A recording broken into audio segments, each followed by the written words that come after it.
Hey, welcome back to the Life Skills Hub.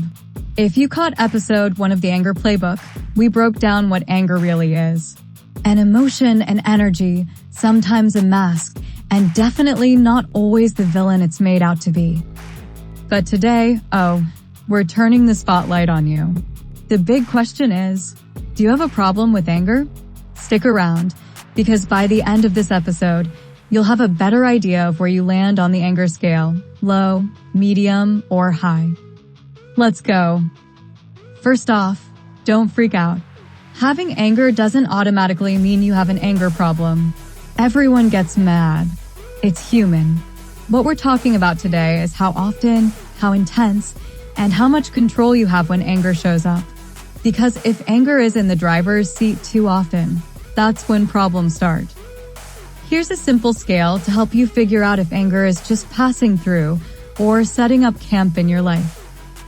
Having a low anger level. You get mad sometimes, but it fades fast. You might roll your eyes, take a deep breath, maybe even vent a little, but you can calm down quickly.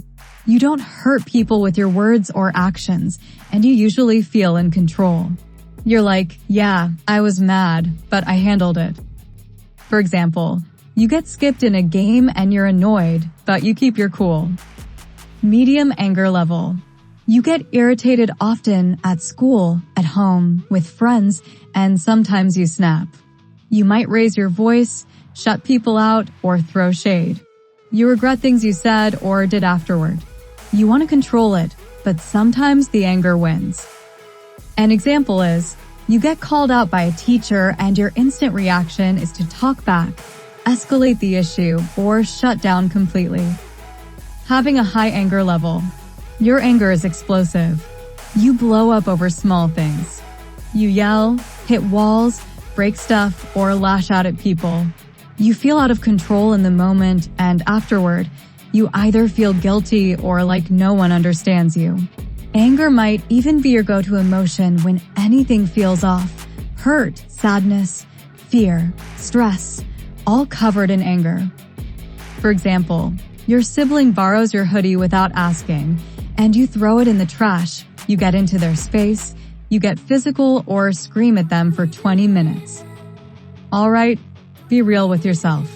Ask yourself these questions and answer honestly, just in your head, or drop it in the comments if you're bold enough.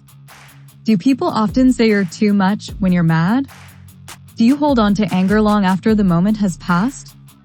Do you say or do things when angry that hurt others and then regret it later? Do you feel misunderstood or like people just don't get how mad you are? If you said yes to more than one, you might be living in the medium or high zone. And that's okay because now you know. That's the first step toward doing something about it. Here's the truth. Unchecked anger doesn't just affect you. It affects your relationships, your mental health, your reputation, and your future. If anger is controlling your reactions, it's also controlling your decisions. And guess what? That gives other people, and even situations, power over you. Anger is powerful, but it shouldn't be the boss. So, do you have a problem with anger? Maybe, but it's not a character flaw. It's just a sign you've got something to work on, and you're not alone in that. In our next episode, we're diving into what type of anger do you have? Silent stewer? Hothead? Faker? Blamer? We're breaking down the most common styles of anger, so you can recognize yours and start making changes. Make sure to like, share, and subscribe, and don't forget to drop a comment. What's something you wish people understood about your anger? This is the Life Skills Hub, and you're watching the Anger Playbook. See you next time.